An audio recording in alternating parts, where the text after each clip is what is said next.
ইমানবোৰ হোৱাৰ পাছত যদি মানৱতা বোলা বস্তু আপোনাৰ ভিতৰত আছে, অলপ হ'লেও আপোনাৰ চেতনা আছে, আপুনি বুজিব আপুনি যিবোৰ কৰি আছে তাৰ আভাস আপুনি পাই আছে। কেৱল আপোনাৰ অহংকাৰে সেয়া মানি ল'বলৈ দিয়া নাই। আপুনিয়ে দেখোন এদিন কৈছিল নমামি যেনেকুৱা তেনেকুৱাই হৈ থাকিবলৈ দিয়া। আজি সেই একেষাৰ কথা মই আপোনাক কওঁ, নমামিক সলনি কৰিবলৈ চেষ্টা নকৰিব, নহ'লে নমামি নমামি হৈ নাথাকিব।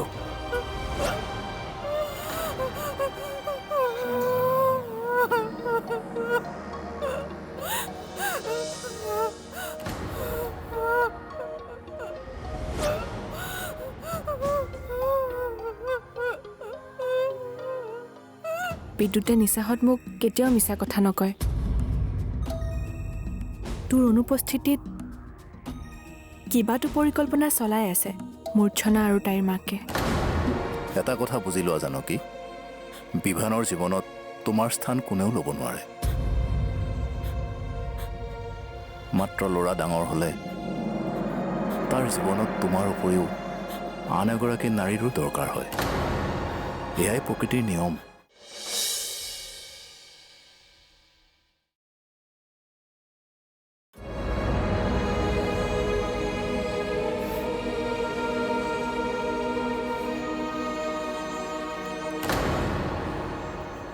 মাজনী,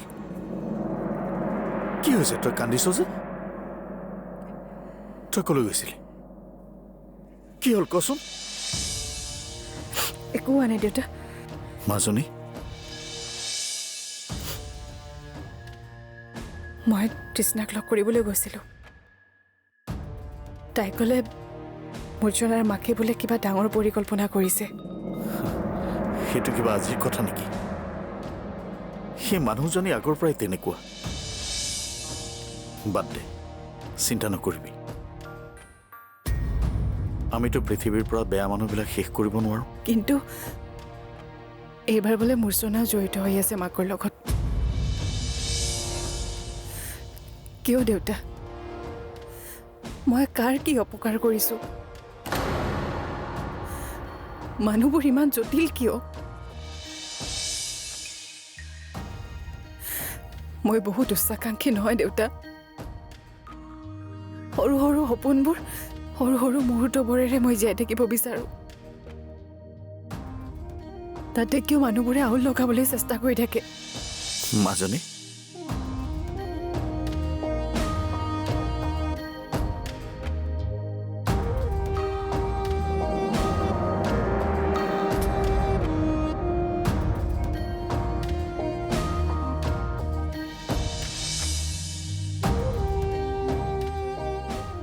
জ্বৰটো কমিছেনে?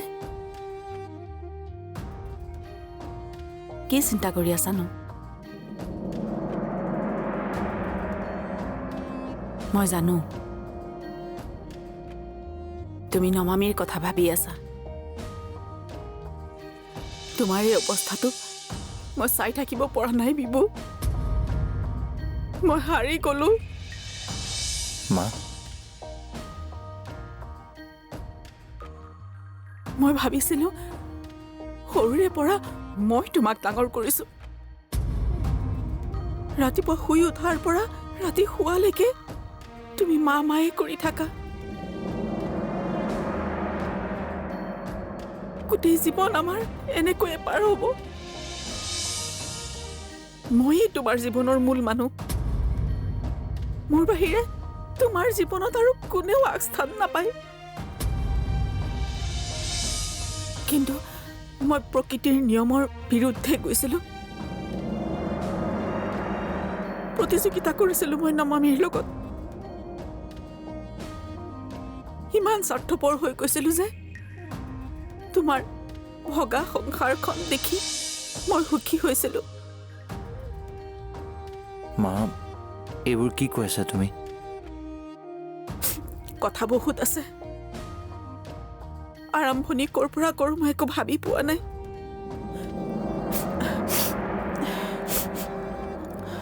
কিন্তু মূল কথা হ'ল তুমি নমামিৰ নিচিনা এজনী ছোৱালীৰ চৰিত্ৰৰ ওপৰত কেনেকৈ সন্দেহ কৰিব পাৰিলা? মই সন্দেহ কৰা নাই মা, মোক মাত্ৰ স্পষ্টীকৰণ লাগে। কিয় বিচাৰিছা তুমি স্পষ্টীকৰণ? নমামীয়েতো কেতিয়াও বিচৰা নাই তোমাৰ পৰা স্পষ্টীকৰণ তোমাৰ আৰু মূৰ্ছনাৰ সম্পৰ্কক লৈ। মই স্পষ্টীকৰণ দিছোঁ, যি আছিল সকলো খুলি কৈছিলোঁ।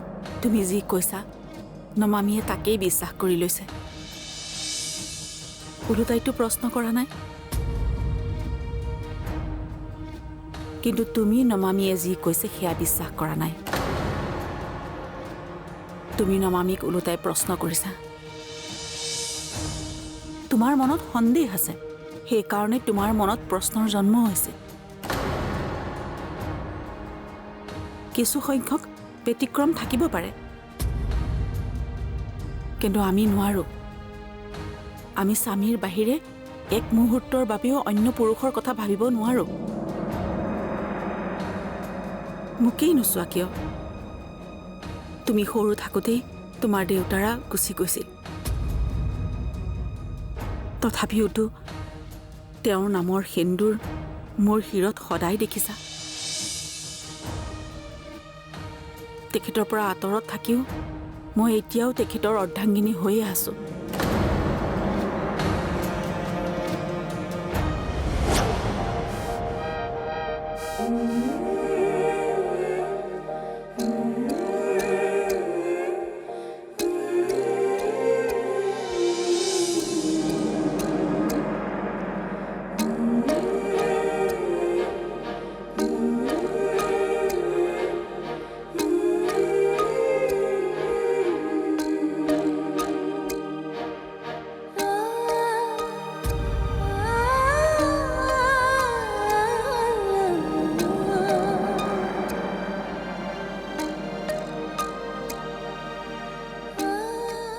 আৰে এইটো কেনেকুৱা সম্পৰ্ক, যিটো মানুহ নাথাকিলেহে তোমালোকে লগ কৰা?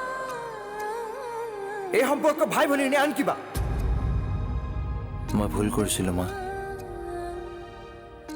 তুমি মোক এইবোৰ কথা আগতেই কিয় কোৱা নাই?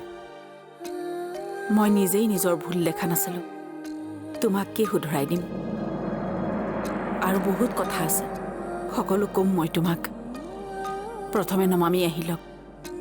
অঁ, মই নমামীক আনিবলৈ যাবই লাগিব। কাইলৈ ৰাতিপুৱাই লৈ আহিম।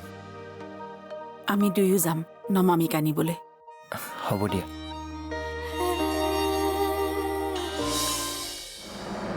কাইলৈ নমামী আহিলে আমাৰ পৰিয়াল সম্পূৰ্ণ হ'ব।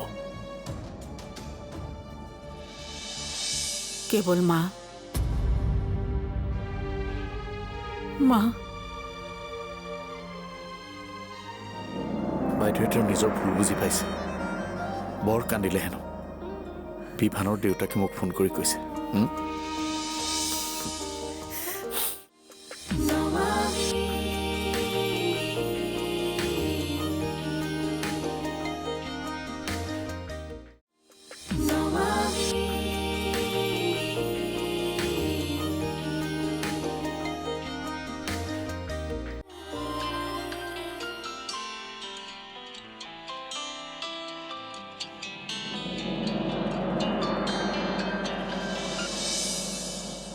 হেল্ল',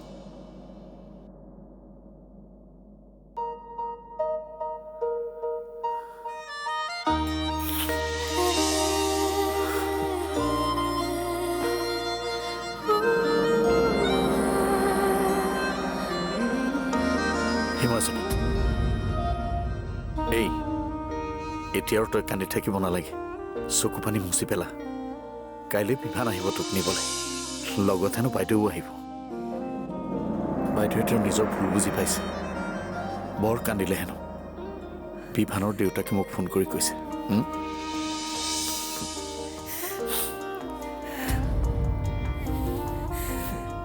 কাইলৈ নমামী অহাৰ পাছত মোৰ ভুলবোৰৰ কথা মই আটাইৰে আগত প্ৰকাশ কৰিম। সেয়া ভুল নে অপৰাধ তাৰ নিৰ্ণয় আপোনালোকে কৰিব। বহুত কথা আছে যিবোৰ আপোনালোকে নাজানে। পুৰণি কথাবোৰ উলিয়াই কি হ'ব? তুমি তোমাৰ ভুল বুজিছা, মই মোৰ ভুল বুজিছোঁ। বিভানেও নিজৰ ভুল বুজিছে। ইয়াতকৈ আৰু কি লাগে? কাইলৈ নমামী আহিলে আমাৰ পৰিয়াল সম্পূৰ্ণ হ'ব। কেৱল মা মা আপুনি আপোনাৰ শাহুৰ হত্যাকাৰী।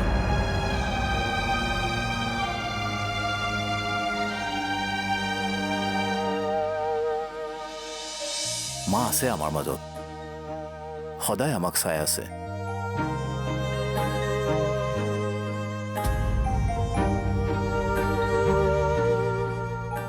এইবোৰ কথা মই কিয় বুজি নাপালোঁ? কিমান কষ্ট দিলোঁ নমামীক। আইতাই কৈ যোৱা কথা মই ৰাখিব পৰা নাই। তই বৰ ভাগ্যৱান। নমামীৰ দৰে জীৱন সংগী সকলোৰে ভাগ্যত নাথাকে। তাইক তই কেতিয়াও কষ্ট নিদিবি।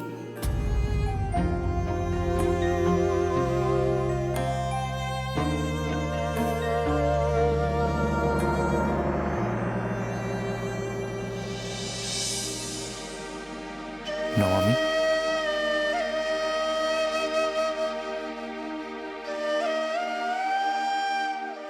বহুত কথা আছে তোমাক ক'বলৈ। গৈ আছোঁ কাইলৈ মই আৰু মা। আৰু তুমি কৈছিলা নহয়, যদি মই মোৰ ভুল বুজি তোমাক আনিবলৈ যাওঁ তুমি আহিবা। আহিবানে? মই যাম।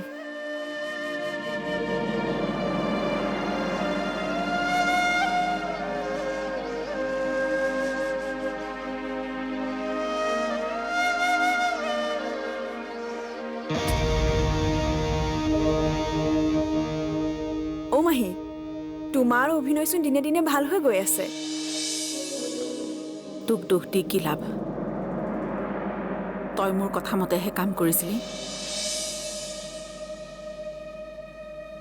শুন, মোৰ জীৱনৰ আটাইতকৈ মূল্যৱান সম্পদ হৈছে বিবু।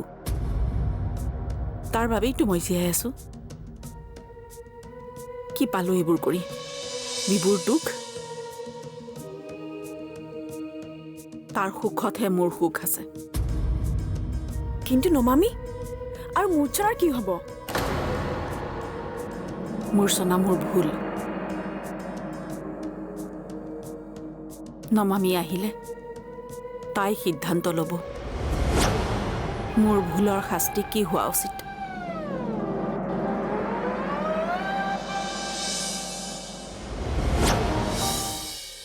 বিভানৰ মন সলনি হোৱাৰ কথা বাদ দে।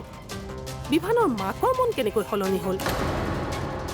এতিয়া বুজিছো, এইখন পৃথিৱীত অসম্ভৱ একোৱেই নাই। আগৰ কথা বেলেগ আছিল। অৰ্জুন নাছিল আপোনালোকৰ ওচৰত, কিন্তু এতিয়া আৰু কোনো সমস্যা আহিব নোৱাৰে।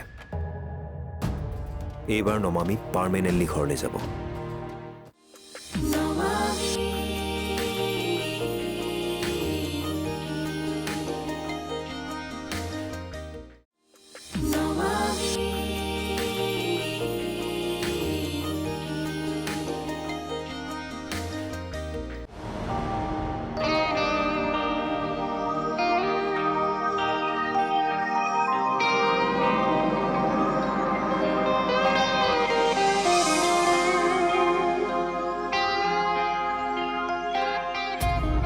অৰ্জুন, অৰ্জুন, চমৎকাৰ হৈ গ'ল। কি? বাইদেৱে নিজৰ ভুল বুজি পাইছে। কেনেকৈ হ'ল গম নাপাওঁ। মোক বিভানৰ দেউতাকে ফোন কৰি কৈছে, তেওঁ বোলে ভুল বুজি বৰকৈ কান্দিছে। সঁচাকৈ এইটো ভগৱানৰ লীলা। কাইলৈ বাইদেউ আৰু বিভান আহিব নমামীক নিবলৈ। সেইটো খোৱা।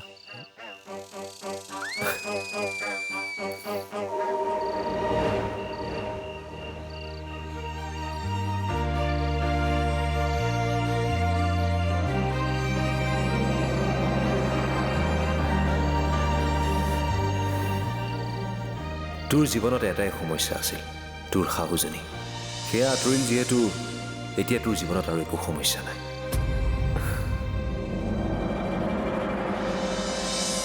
গম পাইছ, ৰত্নাকৰ বাল্মীকি হৈছে। শাহু বোৱাৰীৰ মিলন হ'বলৈ গৈ আছে। মানে বিভান আৰু মাক দুয়ো যাব নমামীৰ ঘৰলৈ, তাইক উভতাই আনিবলৈ। বিভানৰ মন হঠাৎ কেনেকৈ সলনি হ'ল? বিভানৰ মন সলনি হোৱাৰ কথা বাদ দে। বিভানৰ মাকৰ মন কেনেকৈ সলনি হ'ল? এতিয়া বুজিছো এইখন পৃথিৱীত অসম্ভৱ একোৱেই নাই।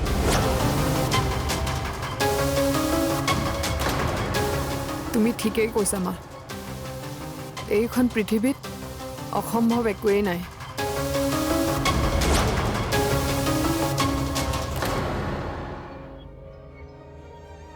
অৰ্জুন কলৈ যোৱা? আজি বিভান আহিব নহয়, মই ইয়াৰ পৰা যোৱাই ভাল হ'ব। তুমি থাকিলে নমামীয়ে ভাল পালেহেঁতেন। মইতো সদায় আছো তাইৰ লগত। তাইক ক'ব দুখ কৰিব নালাগে। ওচৰত থাকিব নোৱাৰিলে কি হ'ল? দূৰত থাকিও তাই শক্তি হৈ থাকিম চিৰজীৱন। মোৰ কিবা ভয় ভয় লাগিছে অৰ্জুন। সেইবাৰ বা আকৌ কি হয় তাইৰ জীৱনটোত? প্ৰতিবাৰে কিবা এটা হ'ব আৰু তাই ঘৰলৈ গুচি আহিব। এনেদৰে কি অহা যোৱাই হৈ থাকিব নেকি তাইৰ জীৱনত? শহুৰেকৰ ঘৰৰ পৰা দেউতাকৰ ঘৰ, দেউতাকৰ ঘৰৰ পৰা শহুৰেকৰ ঘৰ। আগৰ কথা বেলেগ আছিল। অৰ্জুন নাছিল আপোনালোকৰ ওচৰত, কিন্তু এতিয়া আৰু কোনো সমস্যা আহিব নোৱাৰে। এইবাৰ নমামী পাৰ্মানেণ্টলি ঘৰলৈ যাব।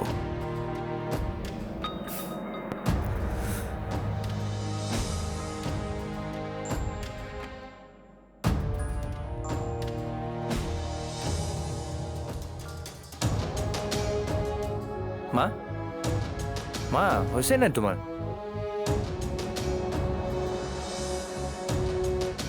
মা কি হৈছে তোমাৰ?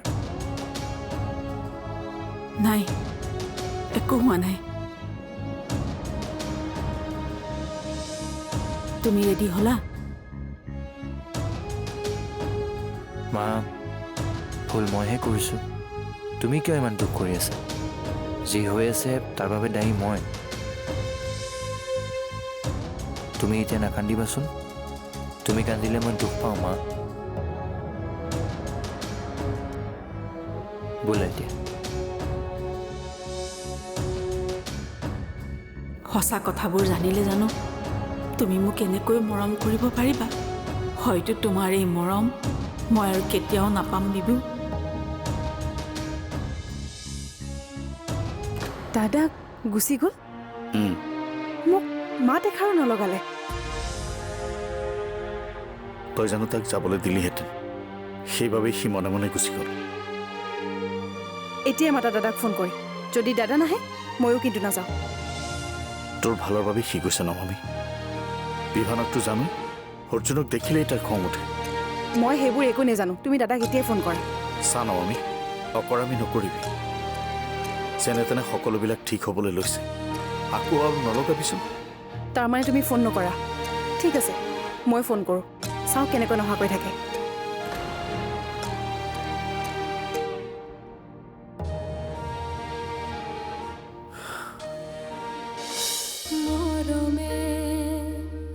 আজীবন বিচাৰে পাল ফুলে সাবতি জীৱন সজাবলে।